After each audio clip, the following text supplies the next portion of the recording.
Let me tell you a little story. It seems simple on the surface, but it has this really powerful lesson about success, stress, and, well, what it actually means to be happy.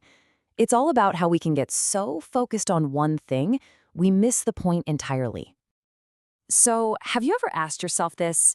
I mean, we're all kind of taught to chase the better job, the bigger paycheck, the fancier title. But does that stuff really, truly add up to a better life? It's a huge question, and this story gives a pretty fascinating answer.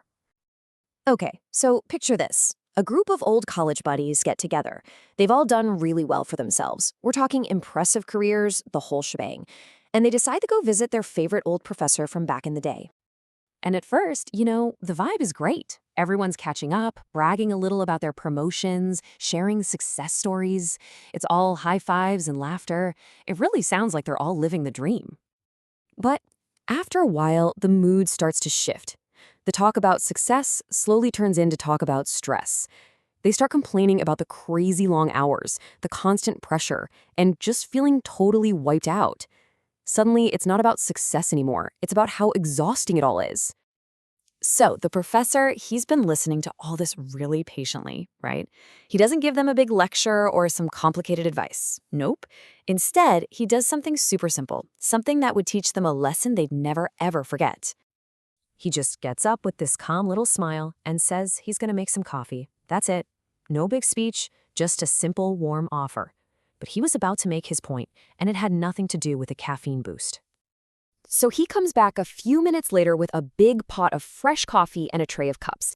But this wasn't some nice matching set. It was a total random collection.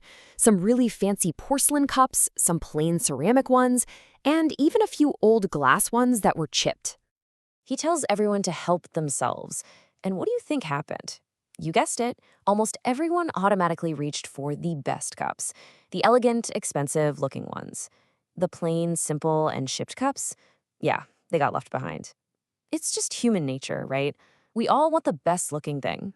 So after everyone has their coffee, the professor kind of leans in and just gently points this out. He hits them with this simple but really profound question, and you can just imagine the light bulbs starting to go off in their heads.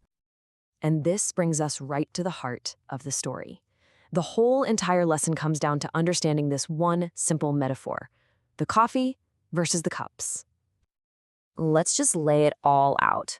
The cups, that's all the external stuff. Your job, your money, your social status, all the things you own.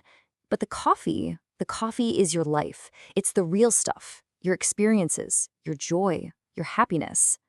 So here's the key idea. The coffee is what really matters. It's the actual substance of your life. The quality of your life is the coffee. The cup? Well, the cup is just what holds it. And that is the exact trap these friends had fallen into. They were so busy chasing the fanciest, most impressive-looking cup that they forgot to actually stop and enjoy the coffee inside.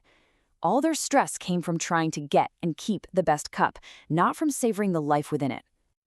Okay, so if focusing on the cup is the problem, what's the solution? How do we actually start enjoying our coffee?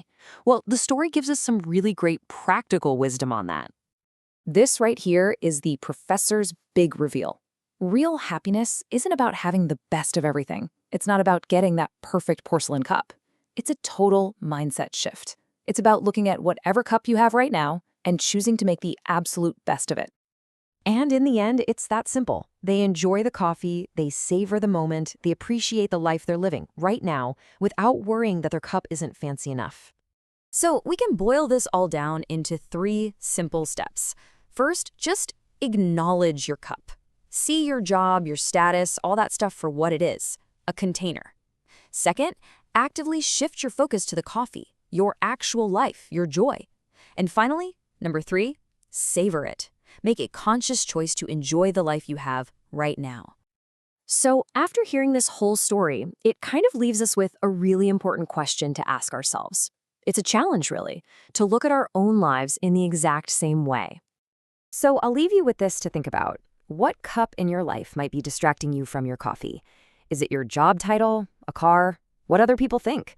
Whatever it is, just remember, the most important thing is and always will be the coffee. Don't forget to enjoy it.